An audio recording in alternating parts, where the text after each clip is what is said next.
With the release of the new Spider's Den revamp update came a few new bows, and some of them looks pretty promising, so how will they compare in damage and utility compared to the current top tier bows such as the Magma bow, the Mosquito bow, and the Death bow? If you go to the last page of the combat recipes, you can see all 5 of the new bows that were released in this patch. There's 3 unique bows and 2 upgraded versions. There's the Spider Queen Stinger upgraded version, Venoms Touch upgraded version, and Souls Rebound. The Souls Rebound definitely looks like the best over here, and it's also the most expensive, coming in at 4 million coins in the auction house right now, and they're not very expensive compared to bows such as the Mosquito bow, and even cheaper than the Death bow. The new bows Venoms Touch and Souls Rebound looks like it has way better stats than the Mosquito bow and the Magma bow, but both these bows have special abilities that increases their damage, so we'll not be too sure about the damage until we do the damage test. You may also realize I don't have the Queen Stinger with me, but you will understand why that's the case after doing the damage test.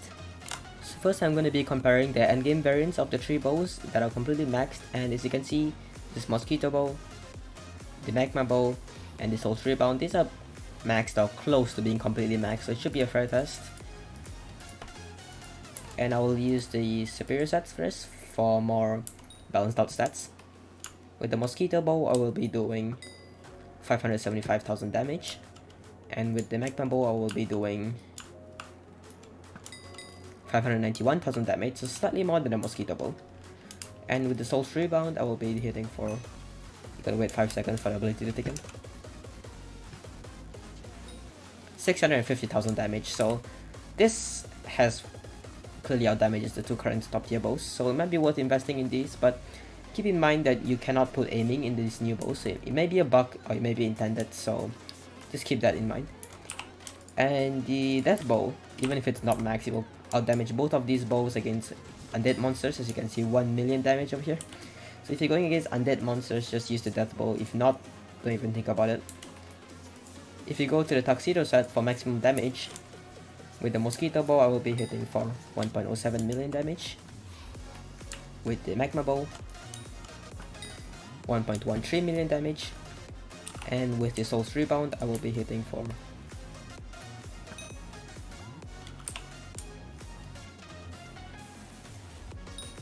1.2 mil damage, 1.25 mil damage, so same thing over here, just a greater percentage. This out damages both of these two. And again, the Death bow should out damage both these bows by quite a large margin against undead monsters. As you can see, 2.1 million damage. So now that I've tested the maxed out variants of these bows, we're going to be comparing the not maxed out version. So the early to mid game version of these bows is going to be the same Magma bow over here, but it's not like, it doesn't have overload, it doesn't have fumings or recomps. It's just a regular clean enchant with a rapid free reforge. Same thing over here with the upgraded Venoms Touch. And the reason I don't have the Spiders, the Queen Stinger over here and the non-upgraded versions is, well, if you can see over here, if I shoot this, 654,000. Yep, the middle bow is 654,000.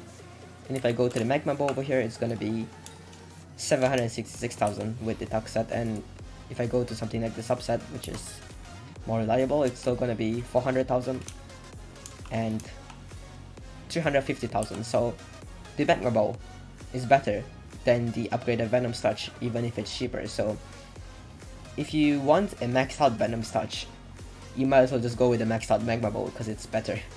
Or if you want the Spider Queen Slayer, same thing, just go with the Magma bow. It's cheaper and it's better, so that's the reason for me not having a Spider Queen Slayer and a maxed out version of the Venom Touch. Another thing you should consider when getting one of these bows is the Venom Touch it's like a Hurricane bow, but it shoots like 5 arrows. And unlike the Hurricane bow, even the arrow that's not one of your main arrow does quite decent damage. It's not as much as the main arrow, but it's decent damage. So it might be useful when you do something like Slayers. Keep in mind they don't have aiming. And the Souls Rebound, it has an ability, you might already know about this from other videos, but basically if you hit an enemy, it marks it. And all your attacks against the enemy deals 20% more damage, so it's like an Ice Spray one, but better, because an Ice Spray one is 10%. And it doesn't take damage during the 5-second period, but after the 5-second period it takes a total amount of damage of that. So, for example, this zombie over here, if I shoot him and spam my Hyperion, well, I don't have enough mana for this, but 20 million damage, and I'm not using a mage setup, I'm using a Tux. I did change my helmet, but 20 million damage in the 5 seconds, and again, the 20 million damage came from the Hyperion, so it's not that impressive about the bow. But it doing another 20% extra damage will be useful in boss fights such as Necron or mini bosses such as LAs if you can't kill it in one shot. Also, for those wondering how the Soul Rebound's damage works, if you use it like a main DPS bow, so not just one shot continuously, it will just add up all the damage. So for the first one, second one, third one, fourth one, 5 million damage. So basically, even if you use it as a main bow, the cooldown thing, it doesn't really matter because it's just gonna add up all the damage and add up another 20%. So it's actually gonna be even better if you use it as a main bow and continuously hit one target with the bow shot. This bow's ability also works with melee weapons or other bow weapons. So if I shoot this guy over here with this, and if I spam him with leave a dagger, 20 million damage again with the sword. So basically, it's good for extra DPS against bosses and stuff. Not a deciding point over here, so you should just focus on the damage when you're picking a bow. That's enough of this bow comparison video. I hope you got the information you needed. If you have any other questions, you can join my Discord or ask in the comments. I should reply to all of them.